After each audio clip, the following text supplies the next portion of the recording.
Lo dijo en la primera hora. Muy bien, 7:11 en la mañana. Vamos a comenzar con la ronda de entrevistas correspondiente a la jornada del día de hoy. Gracias por su generosa sintonía y acompañamiento permanente. Luisa González nos acompaña, candidata a la presidencia de la República, auspiciada por Revolución Ciudadana, lista 5. Luisa, ¿cómo le va? Bienvenida, buen día. Gracias, buen día Fabricio, Belkis, un saludo a todos los que nos están escuchando y un abrazo a la selección, que esperamos que hoy día ganemos, ¿no? Esperemos, ¿no? Esperemos. Yo estoy de amarillo el día de hoy. Bueno, esta es la primera entrevista que vamos a tener con Luisa González en el contexto de la segunda vuelta electoral. Han pasado 23 días desde el resultado de la primera vuelta, que significó que tanto Luisa González como Daniel Noboa pasen justamente al balotaje que se va a definir el próximo 15 de octubre y antes, el 1 de octubre, en pocos días más, será el debate. Pero quiero empezar con un tema de coyuntura que si es que llegase a ganar Luisa González tendrá que tomar una decisión. ¿Qué va a hacer usted con el resultado de la consulta popular del Yasuní ITT Luisa González en el evento de que en diciembre se posesione como presidente de la República? Bueno, el pueblo ecuatoriano se ha manifestado. Nosotros siempre nos hemos caracterizado por ser respetuosos de la democracia. ¿Usted va a aceptar el resultado que implica dejar el petróleo bajo tierra en el bloque 43? Para mí lo que tiene que primar aquí es la democracia. El pueblo ecuatoriano en su mayoría a nivel nacional se pronuncia a favor de que el petróleo se quede bajo suelo.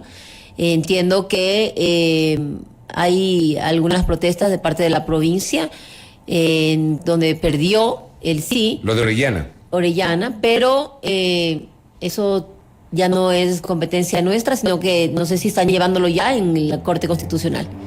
En todo caso, será la voluntad del pueblo la que nosotros vamos a aplicar. ¿Y cuál sería el plan o la alternativa, entendiendo que usted va a acatar ese resultado? ¿Cómo suplir ese ingreso que el Ecuador dejará de percibir por la no explotación del bloque 43 en el Parque Yasuní? Partamos por lo primero, el SRI, los impuestos que no han pagado las grandes empresas a nivel nacional. Hay 3.000 millones de dólares de deuda al SRI y de esos 3.000 millones, 2.000 ya están en firme. Pues habría que empezar a cobrar esos dineros y ahí tendríamos, por lo menos para este año fiscal que viene, financiado lo que dejaríamos de percibir por el Yasuní. Es cuestión de cobrar impuestos, es lo que dice usted. Es cuestión de pagar, que cumplan los ciudadanos con su obligación. Todos debemos cumplir con nuestra obligación. Mire, si al bazar de la esquina no emite factura, le clausuran. Una semana clausurado. ¿Qué pasa con los demás deudores? Son 2.000 millones de dólares que se transforman en seguridad, en salud, en medicinas, en educación. ¿Quiénes no están pagando los impuestos? O sea, ¿quiénes son los que no están cumpliendo y a quiénes hay que obligarles a pagar esos impuestos que usted señala? Las grandes compañías, ¿no? Dentro de esa está incluso la Corporación Noboa, pero son grandes compañías que tienen que cumplir con su obligación, que la cumplimos todos. Corporación Noboa tiene deudas con el SRI. 83 millones de dólares es lo que consta en la página del SRI. Entonces la idea sería que paguen las grandes empresas. Aquí se trata de que todos los ciudadanos cumplamos con nuestra obligación. Pero a ustedes, por ejemplo, Luisa, les cuestionan, hablando del tema tributario, por el hecho que durante los 10 años del gobierno de la Revolución Ciudadana hubo varias remisiones de multas, intereses y recargos que desde la óptica de sus críticos terminaron beneficiando a algunos de esos sectores económicos sobre los cuales ustedes señalan hoy hay que cobrarles. ¿Qué responder frente a eso?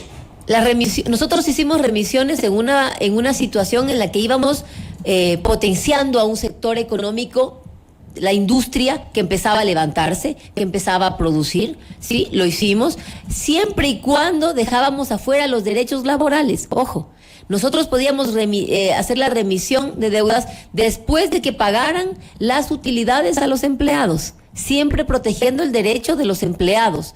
Fuera de eso se pudo hacer remisiones para sostener a la industria, para que se garanticen los derechos de los empleados y que podamos seguir funcionando como Estado. Ahora, no podemos vivir de remisión en remisión.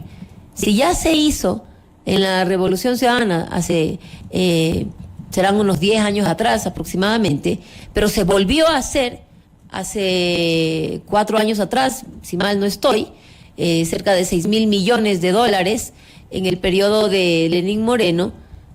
actualmente ya hay una deuda de 2.000 millones, tienen que cancelar las deudas que tienen con el SRI. Mire, el padre, la madre que trabaja en una empresa, se le hace la deducción del impuesto a la renta.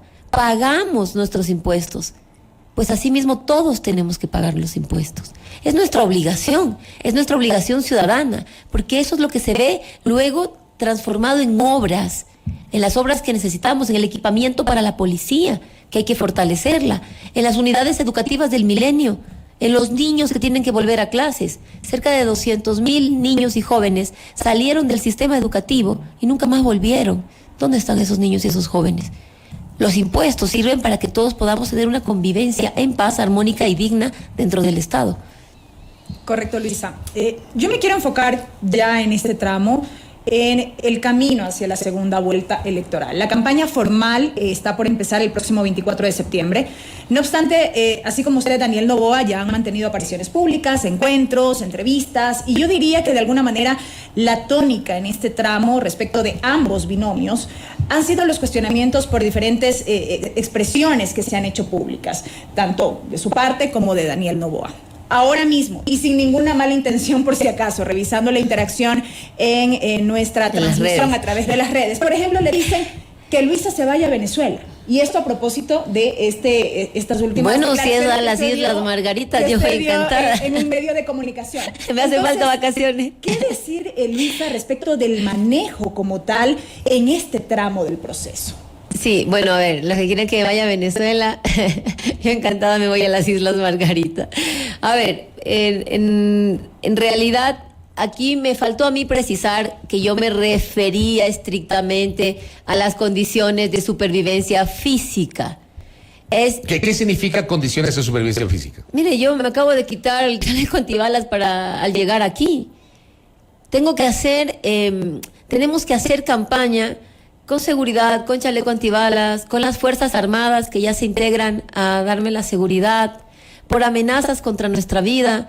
Miren, no podemos seguir viviendo así. Tenemos un Ecuador en el que solamente en mi proyecto político, la Revolución Ciudadana, tenemos un precandidato a la concejalía de Manta que fue asesinado, un candidato a alcalde en Puerto López que fue asesinado el día sábado, el domingo eran las elecciones, un concejal en funciones en Esmeraldas asesinado, solo de mi partido político y varios militantes, ¿no? Ahora, de otros partidos políticos, el alcalde Agustín Intriago en Manta, el alcalde Chonillo de Durán, casi lo mataron a 2 policías más un civil, mataron un funcionario de esa alcaldía, la de Durán, más un concejal, más el candidato Fernando Villavicencio. Todos los días estamos viendo en las redes sociales y en las noticias cómo muere una jovencita de 18 años, por Dios, por robarle un celular, cómo muere un niño dentro de una balacera, cómo se esconden niños, nuestros niños. Yo soy madre, ¿cómo no me voy a aterrar si digo, este es mi país, por Dios? Pero cuando usted responde esa pregunta y usted reconoce hoy que le faltó precisar que se refiere al tema de seguridad, digamos, ahí tiene que haber también una situación de autocrítica. Yo lo escuché después que en otro medio usted le responsabilizó al periodista. Y ahí, en cambio, es usted, y le digo con respeto, quien falla al no precisar la vocería, Luisa. Sí, fallé yo al no precisar, pero a lo que yo me refiero es, y otra vez entonces no precisé, no. A lo que me refiero, yo jamás he hablado de Venezuela. Yo jamás he hablado de esos temas. Yo no hablo ni de izquierda ni de derecha. Yo no meto esto en el discurso político porque yo creo que el Ecuador necesita una sola bandera política, amarillo, azul y rojo. Ecuador está en un punto en el que todos los días muere un niño, un adulto, un padre, una madre. Necesitamos unidad, necesitamos llegar a un acuerdo común de todos los partidos políticos. Tenemos que unirnos, ir a un acuerdo mínimo para sacar adelante al Ecuador. Pero solamente- Si bien esa es su intención, Luisa, si bien esa es la intención que ustedes pueden tener, ¿qué pasa con el otro lado? Cuando definitivamente no quieren ni buscan un acercamiento, ya se puede evidenciar lo que eventualmente podría ocurrir en el mismo legislativo. Entonces, ustedes pueden tener la intención de alcanzar esa unidad en efecto, pero ¿qué pasa con el resto? Quizá no hay la suficiente madurez política para lograrlo. Mire, yo solo quiero aclarar un tema, ¿no? Cuando Luisa González dice media palabra, es titular. Pero el otro candidato dice que no sabe por qué quiere ser presidente y no es titular. Hay un ataque y una observación con lupa, así digo, si no digo. Si se ve un pedacito de mi tatuaje, los curiosos no les voy a mostrar el tatuaje entero. Se ve un pedacito de mi tatuaje y dicen es la marca de los lobos. Entonces yo les digo, yo no sabía que los lobos se tatuaban rosas, ya les digo que tengo rosas.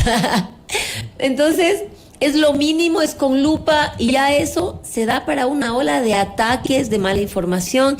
Un artista sale en Loja, parado a mi lado, un artista muy famoso en Loja, fueron a tocar en un desayuno y ya hacen toda una viralización en redes diciendo es un líder de los lobos. Y es un artista lojano, y ahí está la aclaración. Y no nos podemos pasar la campaña en aclaraciones cuando lo que necesita el país es cuáles son las propuestas. Yo sí estoy llamando a una unidad de todos los sectores, porque es lo maduro, porque es lo correcto. Pero se ha reunido con esos sectores, Luisa. Se ha reunido, más allá del llamado, se ha reunido con esos sectores. Yo creo que el Ecuador tiene que ir hacia una gobernabilidad entre todos. Yo me he reunido con alcaldes, prefectos, juntas parroquiales de todos los partidos políticos, de todos, porque no se trata de qué partido político es el alcalde o el prefecto, se trata de qué necesidades tiene esa población. La gente, nos están matando. Yo vivo en Ecuador, yo no tengo casa en Miami, la tengo en Canuto y en Quito, vivo con mis padres, pero vivo en Ecuador. A mí me interesa que este país sea seguro, que sea un país donde nos sintamos con la libertad de salir a las calles, de la mano con nuestros hijos. Ustedes han llamado, le pregunto a usted, parques. ¿usted ya ha llamado o ha tratado de acercarse a la CONAIE, por ejemplo, al propio Leonidas Issa? No he hablado directamente con el señor Leonidas Issa, personalmente. ¿Por qué no? No hay acercamiento, la verdad, porque una, he estado muy metida en la dinámica de la campaña, dos, hay personas de nuestro movimiento que ya han ido haciendo acercamientos ¿Con Issa? también. Entiendo que, no sé si lo hayan hecho ya con Issa, pero lo hemos hecho con otros sectores del sector indígena. Me ha faltado quizás hacer la pausa y preguntar si ya hablaron con el señor Issa. Ayer en una entrevista me preguntaban sobre los puntos de la CONAIE y digo, perfecto, estamos yendo hacia el mismo Ecuador. Yo le hago referencia. González buscará reunirse con Leonidas Issa, Por ejemplo. supuesto que sí, Sí, con Leonidas justamente- Issa y con todos los que puedan sumarse a un proyecto de patria. Justamente sobre eso, escuchemos lo que dijo Leonidas Issa el día jueves en este espacio. El jueves no estuvo acá Leonidas Issa. Póngale un extracto para una reacción de Luisa González. En absoluto, nunca lo hemos tenido. Y yo quiero dejar aquí claro porque hay un relato instalado en el movimiento indígena y en la sociedad. Nosotros hemos luchado en las políticas que han ido en contra del movimiento indígena. Hay un relato de que usted es correísta, de que usted Sí, es cercano sí. al correísmo. Ese es el relato. Ese es el relato. Y cuando nosotros estábamos luchando en tiempo de Correa, 2010, 2012, 2015, en los levantamientos, ahora hay compañeros dentro del movimiento indígena que dicen ser anticorreístas, vivían comiendo con el Lo que gobierno. pasa es que usted no era tan visible. A ver, esa respuesta de Issa fue ante la pregunta sobre si Revolución Ciudadana se ha acercado al presidente de la CONAIE. Issa dice que nadie se ha acercado, Ah, ni mire. usted ni ningún emisario. No, ¿No yo no- cree usted que debería ser el momento, y esta entrevista fue al día siguiente de que la CONAIE decide no respaldar a ningún candidato? Pero digo, ¿no debería ser el momento de acercarse a la CONAIE y tratar de buscar puntos de coincidencia, Luisa? Sí, por supuesto que sí. De hecho, las propuestas de la CONAIE coinciden totalmente con lo que dice la Constitución de la República, con lo que dice nuestro plan de gobierno. Y el día de ayer estaba en una entrevista, vi que él venía después de mí en la entrevista, dije voy a aprovechar para saludarlo, no lo conozco, nunca en mi vida lo he visto, ni he hablado con él, entonces dije, voy a aprovechar para saludarlo, pero bueno, se canceló, él no fue a la entrevista, tuvo algún quebranto en la salud.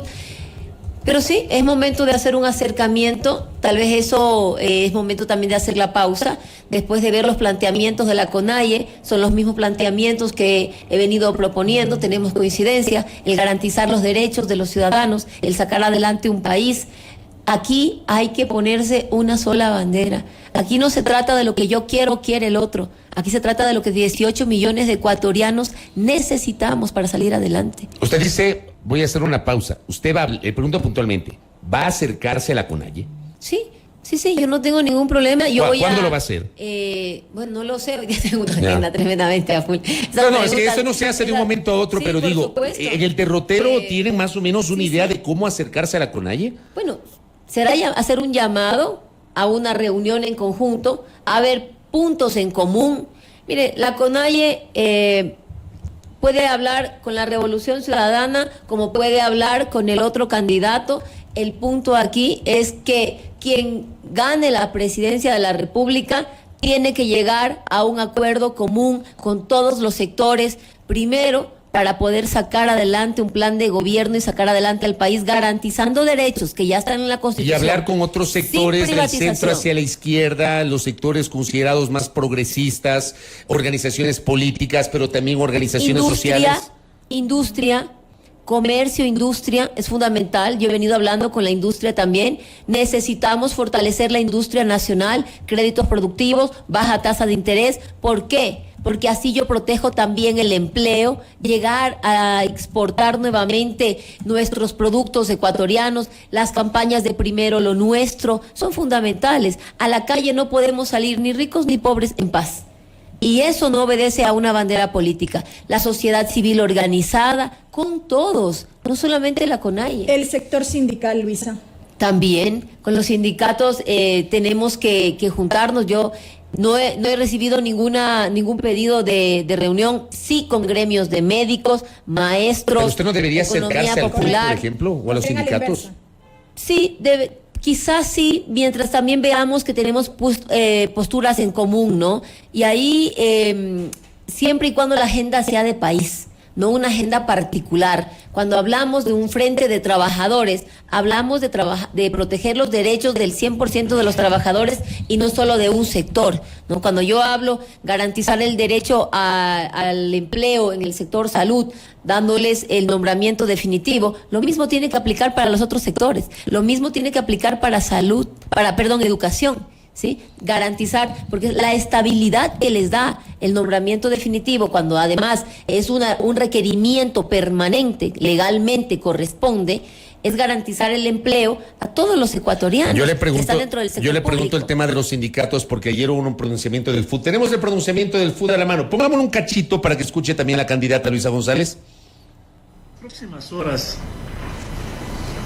nosotros vamos a dar a conocer cuál es nuestra postura, que ya ha resuelto, pero obviamente que esa postura del FUD es no apoyar a ninguno de los dos candidatos, porque nosotros tenemos claro lo que significó el correísmo. El tema del seguro social, el primer golpe al seguro social le dio el correísmo en el 2015. Correcto. Se refiere José Villavicencio a la eliminación del 40% del aporte del Estado para el Seguro Social. Y él anticipa, como presidente del FUD, que aglutina varias filiales que no respaldarán, y ayer en la tarde tuve una entrevista con él en mi espacio digital, con José Villavicencio, que no respaldarán ni al candidato Daniel Noboa, ni tampoco a la candidata Luisa González. Y yo le preguntaba si no había alguna posibilidad, y me enfoqué en preguntarle, alguna posibilidad de acercamiento con Revolución Ciudadana por la orientación ideológica, y él lo ha descartado. En esas condiciones le pregunto, ¿no hay posibilidad de que en cambio del lado de Revolución Ciudadana y de la candidatura de Luisa González se acerquen a los trabajadores sindicalizados para tratar de buscar mínimos en el horizonte que usted ha planteado, de tratar de generar este consenso nacional que tanto necesita el país? Luisa González. Bueno, aquí él ha sido claro en decir que no le interesa un acercamiento con la Revolución Ciudadana. Yo le voy a decir que a mí, como Luisa González, me interesa un acercamiento con los trabajadores, que se garanticen sus derechos. Más que con los dirigentes. Que haya... Mire, no siempre todos los trabajadores se sienten representados por los dirigentes. Que bienvenidos sean los dirigentes si es que van a hablar en nombre de todos sus miembros del sindicato, si los miembros del sindicato sienten que sus planteamientos se los han garantizado durante toda esta gestión, estos años, pues bienvenidos sean. Yo me sentaré con todos, sin excepción. Si alguien necesita conversar con Luisa González, habrá el diálogo y la apertura siempre. Siempre. Con cualquier sector. Con todos los sectores, izquierda o derecha. Incluyendo aquellos sectores con los que son claramente antagónicos. Ejemplo, el sector de Construye. ¿Usted podría dialogar con ellos, Luisa? Si estamos hablando que Construye tiene un bloque en la asamblea de representantes. Tiene asegurados 28, podría tener algo más, no lo sabemos, pero al menos 28 y será la segunda fuerza política. Y hay que dialogar, por supuesto. ¿Usted no cierra la puerta a dialogar con ese sector? No cierro la puerta a dialogar con absolutamente nadie, porque hay que construir entre todos. Mire, las riñas políticas, las banderas políticas, eso se queda aquí, en la mesa política de los que hacemos la política, ¿no? Pero cuando tú tienes que construir país, tú tienes que aparcar si me cae bien, si me cae mal, si un día me dijo el tatuaje, si el otro día me dijo lo otro. Eso tienes que hacerlo a un lado, porque hay una agenda superior. La agenda superior es que podamos volver a salir a la calle con nuestros hijos de la mano, tranquilos. Yo tengo un hijo de 9 años. Yo quiero volver a ir al parque a jugar con mi hijo en paz, salir con mis perros en paz, ir a comer en paz. Que podamos montar un negocio sin temor de que te vacunen. ¿Por qué no han logrado ustedes con su campaña aglutinar, por la orientación ideológico-política que ustedes promueven, a todo el sector a todas las fuerzas políticas y sociales de ese sector que usted representa, del centro hacia la izquierda? ¿Por qué no se ha logrado eso, Luisa? Bueno, hay discursos que la verdad a mí personalmente me resultan un poco incomprensibles, ¿no?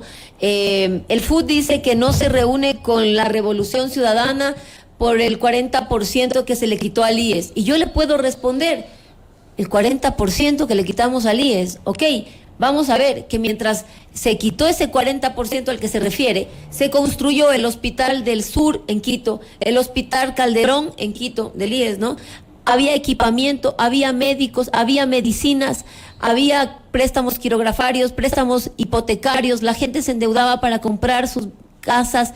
El IES, más que se duplicó el número de afiliados, porque además la gente se afiliaba voluntariamente porque funcionaba el IES. Incluso gente de clase media alta se afiliaba voluntariamente al IES porque sabía que ahí tenía una atención muy buena.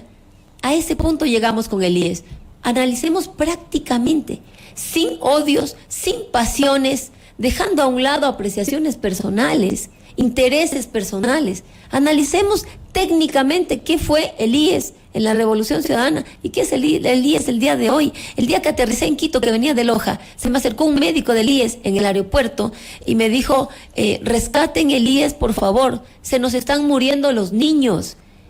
Le prometo que yo me tengo que contener para no quebrarme. Me pongo en la situación de esa madre que su hijo tiene que morirse porque no hay atención en salud, no hay empleo, no tienes cómo salvar la vida y no hay economía que resista una buena enfermedad.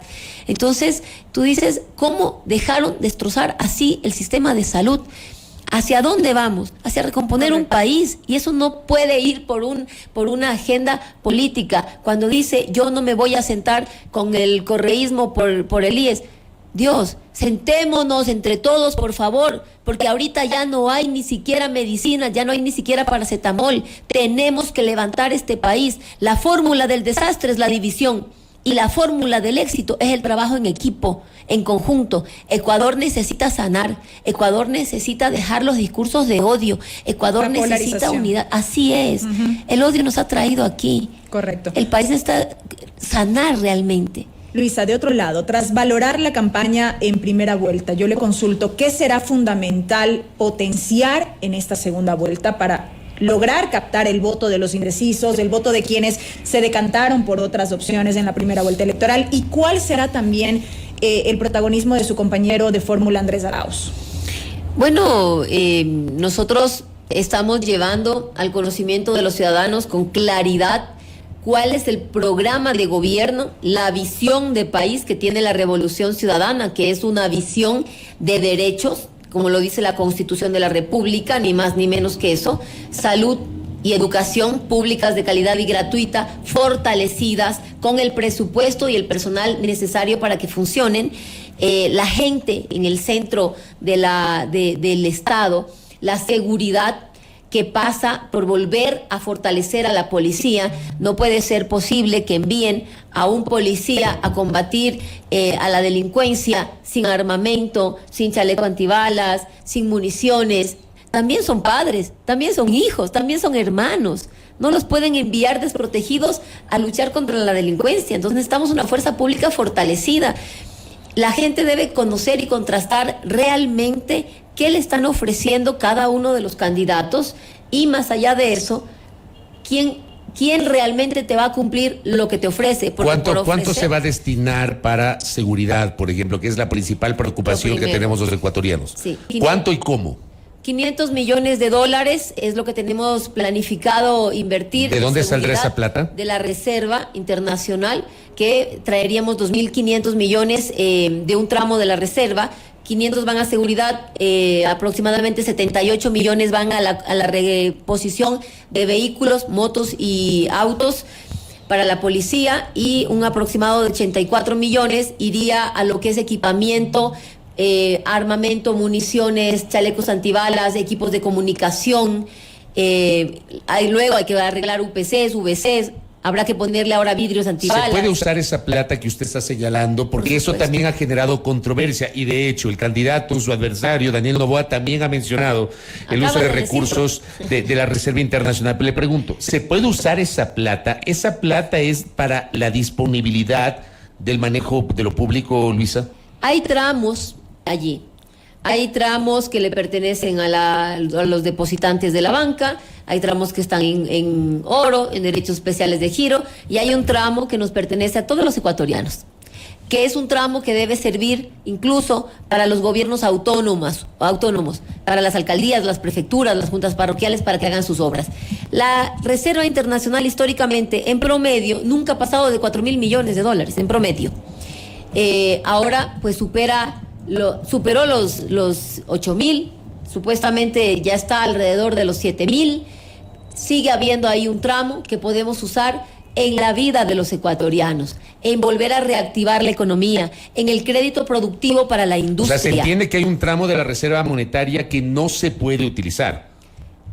Que pertenece a los bancos, que pertenece a los clientes de los bancos, se entiende. Usted tiene claro que eso no se puede utilizar. Y no lo voy a utilizar jamás.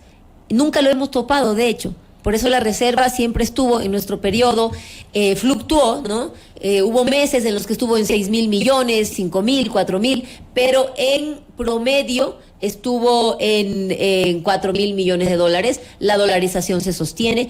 La dolarización se sostiene sobre todo cuando tú produces en el Estado, exportas, ingresan dólares. Ahora mismo están saliendo muchos dólares a través de un exceso en importaciones.